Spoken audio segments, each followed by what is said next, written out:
Evet, şimdi buradaki kısımdan başlayacağız ve kol ilmeklerimizi burada keseceğiz arkadaşlar. Şimdi şuraya kadar, şu kısma kadar ben burayı öreceğim. Burada kaç ilmek ördüğümü sizlere söyleyeceğim hemen. Buraya kadar örüp geliyorum ben şimdi. 32 ilmek şöyle düz ördüm. Bakın geldim, şuradaki iki düz ilmeğimizi ön tarafa dahil ettik. Şimdi kol ilmeklerimizi 40 ilmek keseceğiz arkadaşlar. 40 tane kesim işlemi yapacağız. Kesme işlemini nasıl yapıyorum? Şöyle ilk ikisini öncelikle örerek aldım. Daha sonra yanındakini örüyorum. Bir sonrakini bu şekilde üstünden atlattım. Tekrar örüyorum.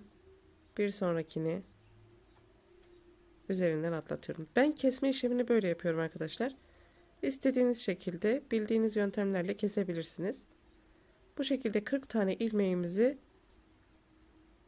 keserek gelelim. Şöyle. Şimdi bu işlemi 40 tane ilmekte uygulayalım. Bakın kol ilmeklerimiz bu şekilde.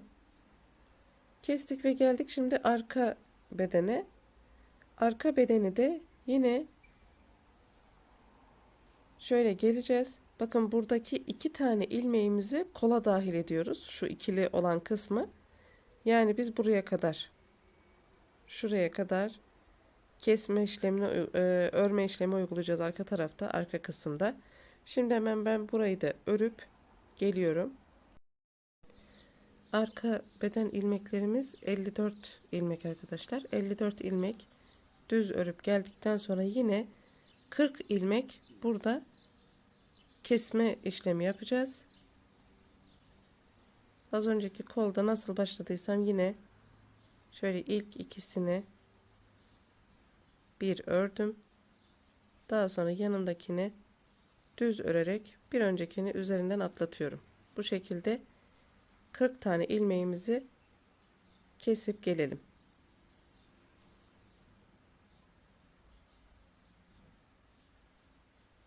Şöyle düz örgü arkadaşlar. Dediğim gibi ilmeklerimizi burada kesip bitirelim. Arkadaşlar ben kollara 40 diyorum. 2'dir 40 demişim. Fakat 43 tane kesilecek. E, Burada da yine diğer kolumda da 43 ilmek kestik. 43 tane ilmeğimi kestikten sonra bakın buradaki ilmeğimle beraber şişimde toplamda 32 tane ilmeğimin kalması gerekiyor. Burada 32 tane ilmeğim var şu anda. Şimdi ben burayı da başa kadar öreceğim. Daha sonra döndüğümüzde koltuk altından ilmek artırma yapacağız. Şimdi biz bu 32 ilmeğimizi de düz örerek başa kadar gelelim. Dediğim gibi kollarda 43 tane ilmek keseceğiz arkadaşlar.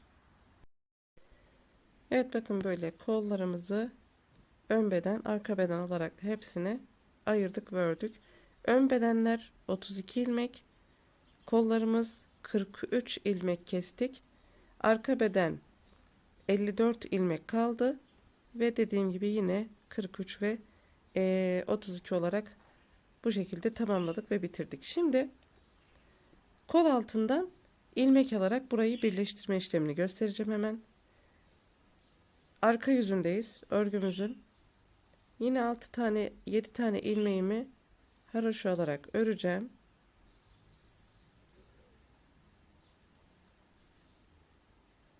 2 3 4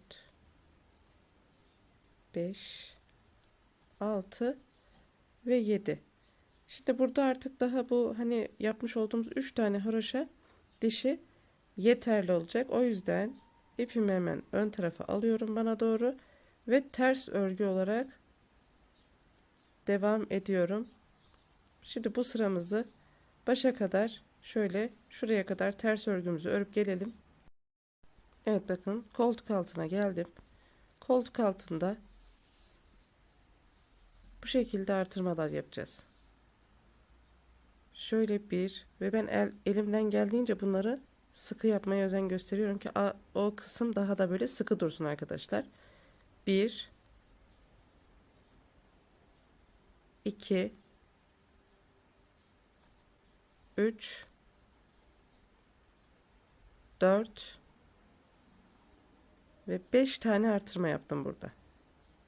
5 diş artırmamızı, 5 ilmek artırmamızı yaptık. Şimdi hemen arka bedenden devam edeceğiz. Bakın dediğim gibi elimden geldiğince buraları sıkı örmeye çalışacağım. Bu 3-4 sıra boyunca bu şekilde olacak. Geldim, bakın kol ilmeklerimiz ve arka bedendeyim şimdi. Hemen ilk ilmeğimden başlayarak burayı iyice birbirine şöyle sıkı olacak şekilde, birbirine yakın olacak şekilde örmeye devam ediyorum. Şöyle iyice sıkıyorum arkadaşlar.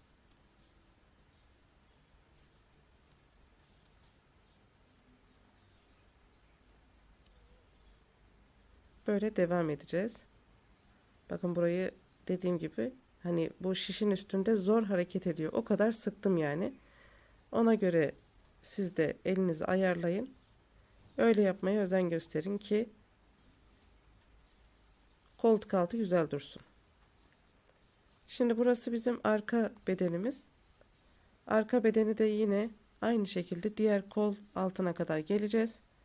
Burada da yine 5 artırmamızı yapacağız. Buraya kadar gelelim yine. Evet, yine geldik. Diğer koltuk altındayız. Burada da yine 1, 2, 3, 4 ve 5 tane artırmamı yaptım.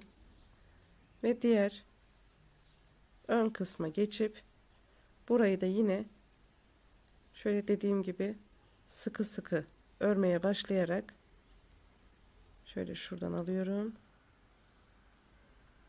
ve burayı şöyle ipimi sıkıştırarak örüyorum arkadaşlar. Şöyle bir 2-3 ilmeğimizi böyle öreceğiz. Daha sonra zaten normalini devam ettiriyoruz. Yani burada maksat şuradaki kısımlar çok açık durmasın arkadaşlar. O yüzden ilmeklerinizi bu kısımda olabildiğince sıkı örmeye özen gösterin. Dediğim gibi son 7 ilmeğim kalana kadar yine ön kısımda düz ördüğümüzü arka kısımda ters örüyoruz. 7 ilmek kalana kadar, daha sonra pat örgülerimizi örelim arkadaşlar. Evet, şimdi bakın şöyle geldik. Kol kısımlarımızı kestik. Kol altındaki, koltuk altındaki artırmalarımızı yaptık. Hemen şuradan göstereceğim. Şöyle bir şey, bakın buradaki modellerimize başlayacağız. Şimdi buradaki modellerimiz arkadaşlar, bu arkada robanın arka kısmında yapmış olduğumuzun aynısı. Geldiğimizde kesiyoruz, artırıp devam ettiğimiz modelimiz arkadaşlar ve sayılar da aynı. Kestiğimizden sonra 2 tane örüp kesiyoruz. Bu şekilde devam edecek. Buradaki modelin aynısını şimdi şöyle ön kısımlara uygulayacağız ve arkada devam eden kısma uygulayacağız arkadaşlar. Hemen örgümün ön yüzündeyim. Pat ilmeklerimi ördüm. Geldim, burada ilk 10 tane ilmeğimi düz örüyorum. Şöyle 1, 2, 3, 4, 5. Burayı çok sıktığımız için tabi biraz zor geliyor. Kaç tane ördük? 2, 4, 5 tane oldu. 6, 7, 8, 9 ve 10 tane ilmeğimi şöyle düz ördüm. 10 ilmeğimi ördükten sonra geldim. Bu kısımda 2 ilmeğimi yönlerini değiştiriyorum. Ördüm. Bir artırmamı yaptım. Daha sonra 1, 2 tane örüp bir artırmamı yapıyorum. Yanındaki 2 ilmeğimi sola bakacak şekilde kesiyorum. Böyle. Buradaki modelimizi kurma başlangıcımız bu şekilde olacak. Daha sonra devam ediyorum.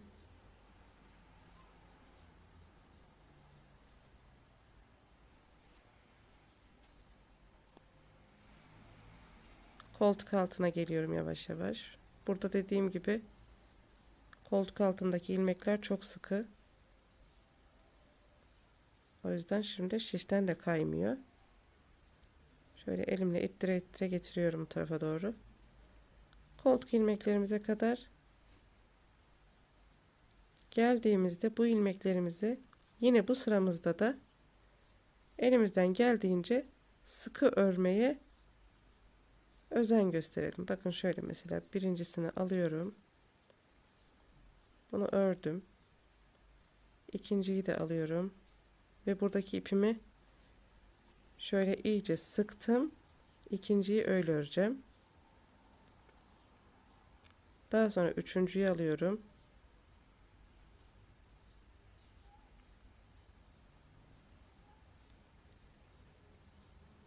Evet, şuradaki üçüncü ilmeğimizi aldım ve bunu bu kez buradakini bakın şöyle sıktım. Üçüncüyü örüyorum. 3, daha sonra 4 ve son ilmeğim. Burası da 5. ilmeğimiz. Yine sıkıştırdım ve 5'i de ördüm. Hemen arkadan şöyle bir arka bedenden örüyorum şu an. 1, 2 taneyi de yine sıkarak bir tane daha ördüm. 3 taneyi de böyle sıkarak ördüm. Bakın burayı elimizden geldiğince sıkı örmeye gayret ettik ki şöyle dursun arkadaşlar. En azından bu kadar yapabiliyorum ben burayı. Tabi daha usta olan örgücü arkadaşlarımız vardır. Benimki bu şekilde oluyor arkadaşlar. Şöyle. Yani çok sıkı ördüğümüz zaman en azından şöyle düzgün bir görüntü elde edebiliyoruz. Şimdi geldik arka kısma. Arka bedene. Arka bedende de bakın geleceğiz. Tam şuranın hizasında modelimizi kurmaya başlayacağız. Şöyle. Hemen bakıyorum. Bakın buradaki şu 2 ilmeğim şöyle dursun. Evet, şu ikisi. Şunlar. Bu ikisini gelene kadar şu 2 ilmek kalana kadar öreceğiz yani. Kaç ilmek oluyor? 2, 4, 6, 8, 10, 12, 14, 16, 18, 20, 22, 23. 3 de burada ördük. 23, 26 tane ilmeğimiz olacak arkadaşlar. Bakın 3'ünü ördük burada zaten. 26 ilmek örüp bu ortaya kadar bir gelelim. Evet, bakın koltuk altı 5 tane koltuk altındaki artırmalardan sonra 24 tane ilmek ördüm. 24 tane ilmek ördüm. Şimdi 25 ve 26.'nın yerlerini değiştireceğim arkadaşlar. Yani yönlerini değiştireceğim daha doğrusu. Şöyle yönlerini değiştiriyorum. Sağa doğru kesme işlemini yapacağız. Evet. Daha sonra bir artırmamı yapıyorum. Ve ortadaki 2 ilmeğimi örüyorum. Daha sonra bir artırma. Hemen yanımdaki 2 ilmeğimi de sol tarafa bakacak şekilde kesiyorum. Bakın şöyle. Ve şimdi yine kalan 24 ilmeğimi düz örüp buradaki koltuk altındaki ilmeklerimizi de ördükten sonra adını unuttum. Koltuk altındaki ilmeklerimizi de yine örelim. Şöyle o diğer taraftaki koltuk altında gösterdiğim gibi sıkı sıkı örülsün burası da. Daha sonra buradaki ilmeği size söyleyeceğim arkadaşlar, modele gelene kadar. Şimdi biz burayı bir tamamlayalım. Evet, bakın koltuk ilmeklerini ördükten sonra bu 5 tane ilmeğimi ördükten sonra şöyle 1 2 3 4 5 taneden sonra 1 2 3 4 5 6 7 8 bir tane daha örüyorum. 9 tane düz ilmek ördüm. Şöyle 9 tane düz ilmekten sonra ilmeklerimin yönünü değiştirerek ilk kesme işlemini burada yapıyorum.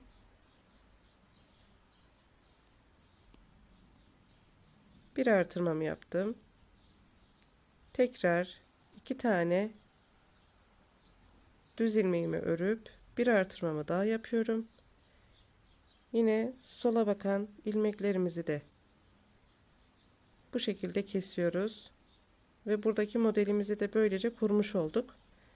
Geriye kalan 10 tane düz ilmeğimizin kalması gerekiyor. 1 2 3 4 5 6 7 8 9 ve 10.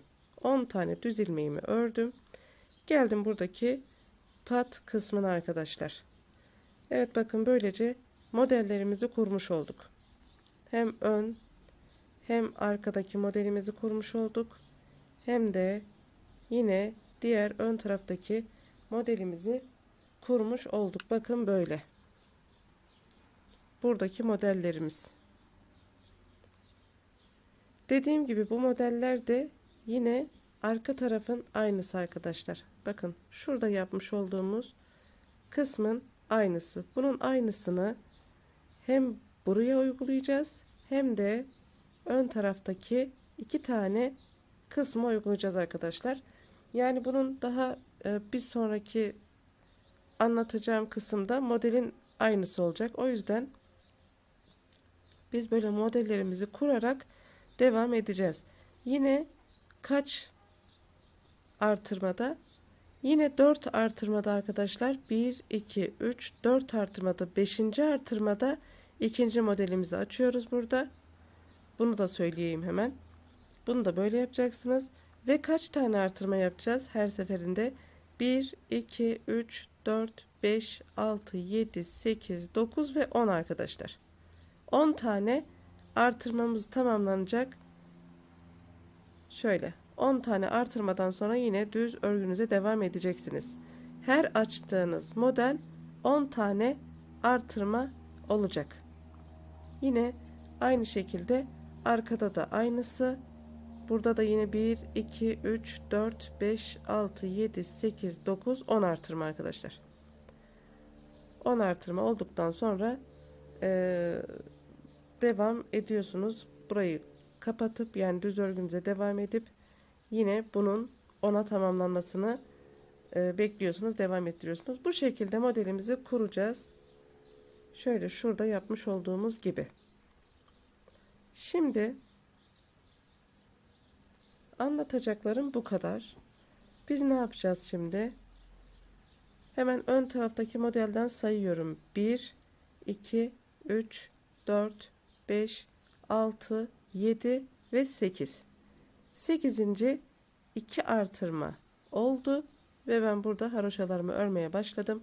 Şimdi biz bu şekilde modellerimizi devam ettirelim. 8. artırmaya kadar arkadaşlar. 8. artırmada da 2 tane artırma yapacağız.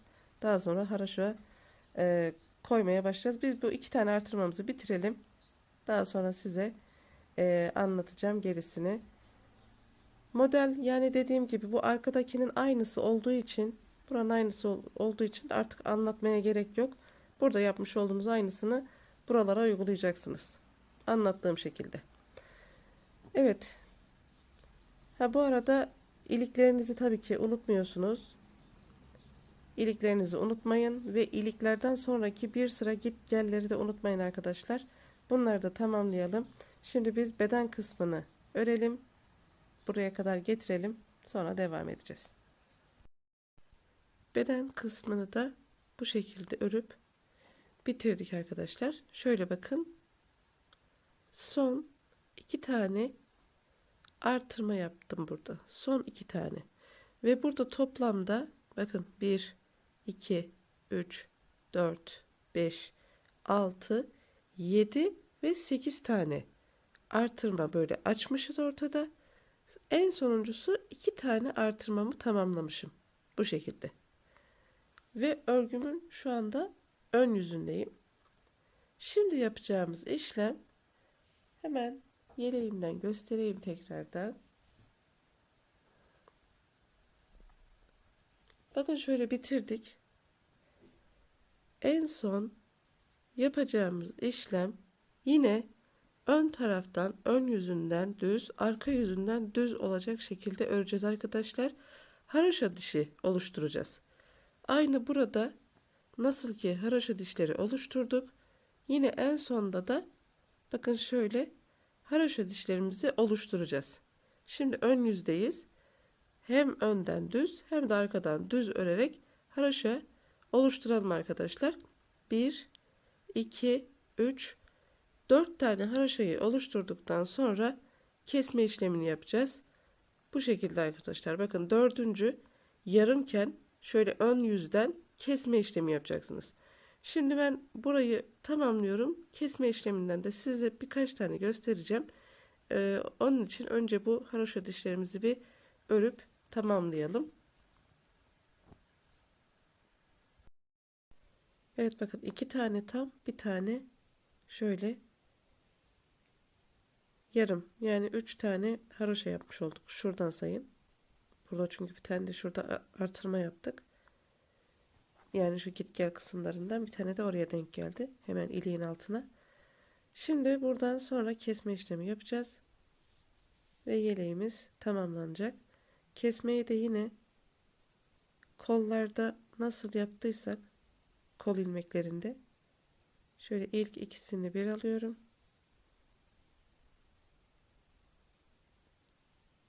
Daha sonra yanındakini örüp bir öncekinin üzerinden geçiriyorum. Bu şekilde kesme işlemi kollarda yaptığımızın aynısı. Şöyle.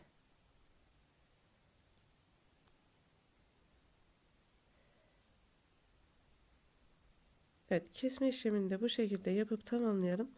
Daha sonra düğmelerini ve fiyonklarını da dikip bitmiş haliyle tekrardan görüşelim. Evet, yeleğimiz bitti. Şöyle düğmelerini ve fiyonklarını da diktim arkadaşlar. Bu şekilde yine çok güzel bir yeleğimiz oldu. Şöyle. Arkası da böyle motifli.